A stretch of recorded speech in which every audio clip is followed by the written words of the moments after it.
वाले और बीजेपी वाले को समझना चाहिए कि आप जो कर रहे हैं, आपकी पोल खुलती जा रही है, आपसे कुछ नहीं संभल रहा है। जब संसद नहीं संभल रहा है, जब वहां की सिक्योरिटी नहीं संभल रही है आपसे, तो आप हिंदुस्तान गठबंधन बन चुके थे इंडिया के, फिर ऐसा रिजल्ट आना, ये ओवर कॉन्फिडेंस, नीतीश कुमार को इग्नोर करना, कांग्रेस को समझना होगा, कांग्रेस को ये लालच छोड़ना होगा कि प्राइम मिनिस्टर मेरा बने। ये जिस दिन कांग्रेस दिमाग से निकाल देगी कि कांग्रेस से प्राइम मिनिस्टर हो, उस दिन आप देखिएगा मोदी जी इंटायर बीजेपी को किनारे करना कितना आसान। देखिए, गठबंधन को एक सबक मिला है। ये 5 स्टेट में जो सरकार बनी है और जो इलेक्शन हुआ है, उसमें गठबंधन को थोड़ा सा ओवर कॉन्फिडेंस नहीं होना है। इंशाअल्लाह रहमान नीतीश कुमार को गठबंधन आगे लाएगी और अभी जो 19 तारीख को मीटिंग है, उसमें एक बेहतर काम होगा और आने वाले समय में नीतीश कुमार को लेकर गठबंधन आगे की ओर बढ़ेगी और इंटायर आप देखिएगा हिंदुस्तान से बीजेपी और आरएसएस का सफाया होना शुरू हो जाएगा। तय है, ये बात आप जान लीजिए। आप देख रहे हैं SR न्यूज़, मैं रिजवी। जैसा कि लगातार मेरे चैनल के माध्यम से आपको जो इनकी प्रक्रिया आती रहती है, वो हम दिखाते रहते हैं। इनका परिचय मोहम्मद शहजाद साहब हुए, जेडीयू के नेता हैं, समाज सेवी भी हैं और लगातार समाज के लिए आवाज़ भी उठाते रहते हैं। लेकिन जेडीयू का भी जो हलचल जो तेज हो रही है इलेक्शन को लेकर, उस विषय में आज चाहे इनसे कुछ बात करना। इसी विषय को लेकर आज हम इनके पास आ चुके हैं। मेरे साथ मौजूद हैं मोहम्मद शहजाद साहब, आलमगंज में ये रहते हैं। सबसे पहला सवाल, 2 दिन का भी ज्ञान भवन में उद्योगों का एक जाल बिछाने की तैयारी नीतीश कुमार कर रहे हैं। क्या लगता है उद्योग का जो यहाँ पे जो जाल है वो बिछ पाएगा? और कल ही एक घटना होती है दानापुर कोर्ट में, एक कैदी की मौत हो जाती है, कोर्ट में गोली मार दिया जाता है। तो दोनों में आप कैसे देखते हैं? एक तरह से कि सुरक्षा भी सही नहीं है और यहाँ उद्योग भी लगाना चाह रहे हैं, तो ये क्या लगता है नीतीश कुमार इसको कैसे संभाल पाएंगे, ये जो अभी जो प्रशासनिक जो मामला है? देखिए, जो उद्योग का मामला है और जो आप बिहार में डेवलपमेंट का मामला है, अभी आप माननीय नीतीश कुमार को जी को आप देख रहे हैं, इंटायर बिहारी नहीं, बाहर के लोग नीतीश कुमार के ऊपर विश्वास और ट्रस्ट कर रहे हैं और आज ये बिहार उद्योग की ओर चल पड़ा है। ये बात आप जान लीजिए, नीतीश कुमार के ऊपर लोगों का इतना विश्वास है और उनके कार्यों को देखकर लोग इतना उत्साहित हैं कि लोग अपना सारे इन्वेस्टर आज बिहार में पहुंचने के लिए उतावला हैं। ये बात आप जान लीजिए। अब वो अदानी भी कहें कि 900 करोड़ का हम भी यहाँ इन्वेस्टमेंट कर। ऑब्वियसली मैंने क्या कहा कि नीतीश कुमार एक ऐसा चेहरा है जो एक विश्वास के रूप में उभर चुका है और उसे अब कोई नहीं रोक पाएगा। ये बात जान लीजिए। इंशाअल्लाह रहमान बिहार बहुत तेजी से ऊपर की ओर जा रहा है और अगर उसको विशेष राज्य का दर्जा वाकई अगर जिस तरह से उन्होंने उठाया है इस इश्यूज को, अगर वो मिल गया तो 2 से 3 साल में पूरे बिहार का नक्शा बदल जाएगा। ये बिहार के नीतीश कुमार वाकई एक चिराग हैं। वाकई इनका जो एक रोल, एक मैसेज जो इंटायर हिंदुस्तान से लेकर के बाहर में जो जा रहा है वो देखने लायक है। ये बात आप समझ लीजिए। और ये दानापुर का जो क्राइम है ना, इसमें देखिए सवाल है कि इलेक्शन नजदीक है, इसमें बीजेपी और आरएसएस वाले कहीं ना कहीं इन्वॉल्व हैं, किसी तरह से बिहार को वो डिस्टर्ब करना चाहते हैं। बट है कि नीतीश कुमार एक काफ़ी टाइटफुल और काफ़ी जेन्युइन मैन है, वो कहीं पर भी वो टॉलरेट इस तरह के काम को नहीं करेंगे और इंशाअल्लाह रहमान वो इन सब चीज़ों पे पकड़ बना के रखेंगे। बिहार में कहेंगे तो विपक्षी बोलते हैं कि नीतीश कुमार का लॉ एंड ऑर्डर बहुत कमज़ोर हो चुका है, कोर्ट में भी लोग सुरक्षित नहीं है, लेकिन उसी में केंद्र सरकार की जहां सरकार है वो संसद भवन में 13 तारीख को फिर एक सुरक्षा में चूक हुई है बड़ा, उसको कैसे देखते हैं? ये बात आप जान लीजिए कि अभी इंटायर हिंदुस्तान को आप देख लीजिए तो बिहार में क्राइम ना के बराबर है।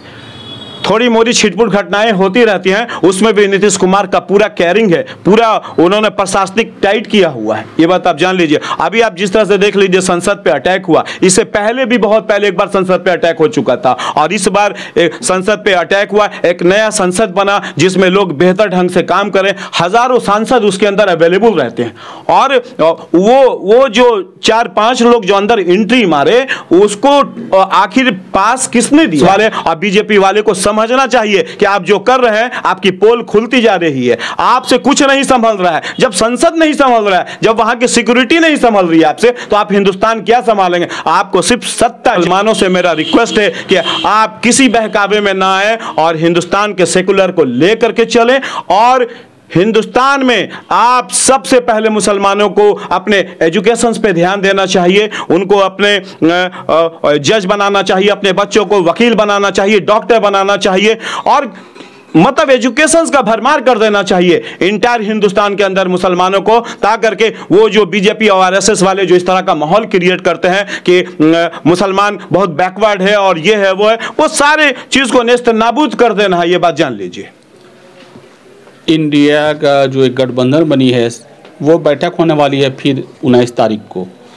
कहना है कि इस बार उखाड़ फेंकेंगे, लेकिन अभी जो 5 राज्य के चुनाव का जो रिजल्ट आया है उससे लगता है कि नरेंद्र मोदी को यहाँ की सत्ता से हटाना नामुमकिन है। देखिए, गठबंधन को एक सबक मिला है। ये 5 स्टेट में जो सरकार बनी है और जो इलेक्शन हुआ है उसमें गठबंधन को थोड़ा सा ओवर कॉन्फिडेंस नहीं होना है। इंशाअल्लाह रहमान नीतीश कुमार को गठबंधन आगे लाएगी और अभी जो 19 तारीख को मीटिंग है उसमें एक बेहतर काम होगा और आने वाले समय में नीतीश कुमार को लेकर गठबंधन आगे की ओर बढ़ेगी और इंटायर आप देखिएगा हिंदुस्तान से बीजेपी और आरएसएस का सफाया होना शुरू हो जाएगा। तय है ये बात, आप जान लीजिए। इस बार बीजेपी को काफी घाटा होने वाला है। बस है कि गठबंधन यूनाइट होकर के चले, यूनिटी के साथ वर्क करे। और देखिए, और कहीं लगता है कि यूनाइट है, ऑब्वियसली यूनाइट होगा। ये जो थोड़ी मोदी चोट लगी है ये 5 स्टेट में इलेक्शन होने के बाद, सारे लोग सतर्क हैं। तो उससे पहले ही तो लोग यूनाइट हो चुके थे, गठबंधन बन चुके थे इंडिया के, फिर ऐसा रिजल्ट आना, ये ओवर कॉन्फिडेंस, नीतीश कुमार को इग्नोर करना, कांग्रेस को समझना होगा, कांग्रेस को ये लालच छोड़ना होगा कि प्राइम मिनिस्टर मेरा बने। ये जिस दिन कांग्रेस दिमाग से निकाल देगी कि कांग्रेस से प्राइम मिनिस्टर हो, उस दिन आप देखिएगा मोदी जी इंटायर बीजेपी को किनारे करना कितना आसान होगा। ये लगता है कि नीतीश कुमार का जो फेस है उसको लाना चाहिए, ऑब्वियसली लाना चाहिए। उनसे अच्छा चेहरा हिंदुस्तान में तो आज नजर ही नहीं आ रहा है। आज डेवलपमेंट से लेकर के सेकुलरिज्म तक को आप देखिए तो वहां पे नीतीश कुमार हैं। और मेरे को लगता है कि कांग्रेस अगर चाहे तो नीतीश कुमार का बेस्ट इस्तेमाल कर सकती है। एक कांग्रेस को नीतीश कुमार को प्राइम मिनिस्टर के रूप में सामने लाना चाहिए ताकि के बीजेपी को भगाया जाए और आने वाले समय में फिर कांग्रेस अपनी सत्ता को वापिस ला सकती है। अभी अमित शाह आए थे बिहार में, बैठक हुई तमाम लोगों की, नीतीश कुमार भी उनसे बहुत करीब गए हैं, बहुत मतलब लगभग 15-16 महीने के बाद उनसे मुलाकात हुई।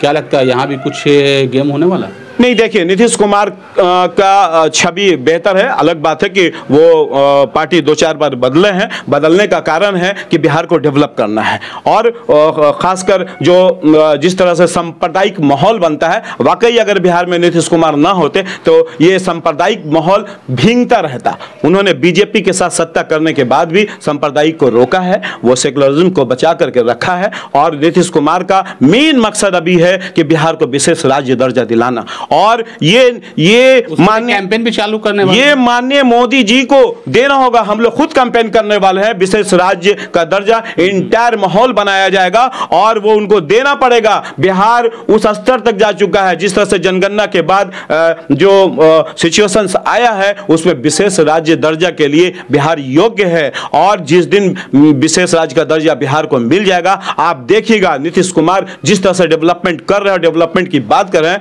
बिहार एक आगे की ओर जाएगा। मतलब जो बिहार का जो हालात है, आपको लगता है कि सब तरह से नीतीश कुमार इसमें फिट बैठते हैं? इंडिया के जो गठबंधन है वो प्रधानमंत्री का भी फेस बैठते हैं? देखिए, ये बात आप जान लीजिए, नीतीश कुमार इंटायर सिचुएशंस में बेस्ट हैं। और जहां तक लगता है कि इंटायर हिंदुस्तान की जो शासन करने वाले हैं और जो राजनीतिक और जो नेता हैं उनको पसंद करते हैं। और मेरे समझ से नीतीश कुमार को लाना चाहिए। बेस्ट छवि है नीतीश कुमार की और आने वाले समय में अगर कोई फाइट कर सकता है तो वो नीतीश कुमार के चेहरे पे ही फाइट किया जा सकता है।